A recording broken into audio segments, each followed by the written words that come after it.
So hi, I'm Dr. Andrew Junak. I want to tell you a little bit about my experience with plantar fasciitis, the things that I did to treat it, and the things that didn't work. So the story behind it was I was a college athlete, and while I was in college, we went from training basketball to conditioning. And in that transition, I also got some new basketball shoes, and while conditioning, instead of playing basketball to condition for the sport, what we were doing is doing long runs, like 5 or 10 mile runs. And because we were doing this type of conditioning, it started to cause plantar fasciitis in my foot. So the tendon itself that is called the plantar fascia or the fascia has an attachment that is very irritable down at the bottom of the heel. And it got super angry and inflamed. The things that I had tried or that I was told to try by my doctor was initially go buy some custom inserts. So I went to a podiatrist and they made me these super fancy inserts that were really expensive. Well, these inserts actually made it worse. They gave me a super hard heel, and it felt like I was being jabbed by an ice pick in the bottom of my heel. When that didn't work, my doctor said, hey, this is what we need you to do. Go see an orthopedic surgeon, and they're going to put an injection in there.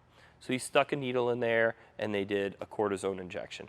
This hurt so bad. It made it 10 times worse because the needle was really big. He had to move it around quite a bit. I actually kicked the doctor because it was so uncomfortable.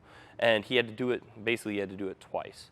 And then the last thing that they tried was a sleeping boot. So I had to sleep with this boot that would take my foot and angle it into a calf stretch all night long. Well, the boot didn't work. None of these options got the job done. And at the time, I wasn't a physical therapist, so I didn't know what needed to be done to fix it.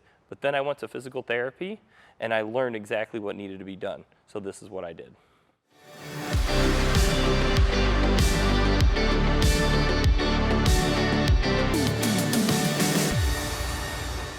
The first thing I did that helped me get past plantar fasciitis was I knew that the morning pain was really, really bad.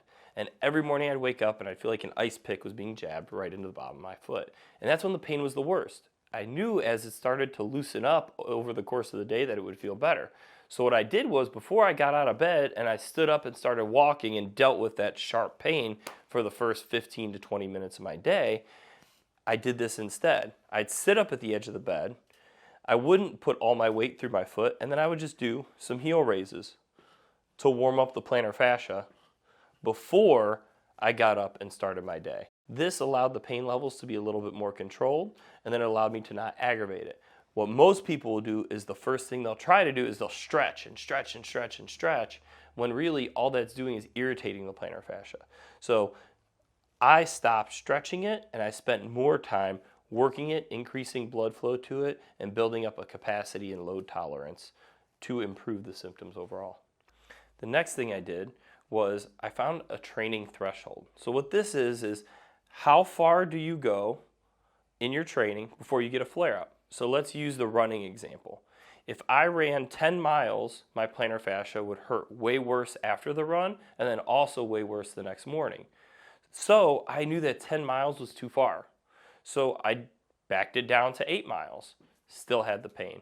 Backed it down to 5 miles, still had the pain. Backed it down to 3 miles, and that was a sweet spot. I had no flare-up, no increase in symptoms, and the next morning when I woke up, the pain was roughly the same.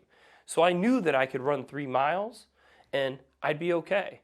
So I found that sweet spot, that training threshold, and then I worked within that training threshold. So I didn't decondition and I didn't lose the conditioning that I had built up over time.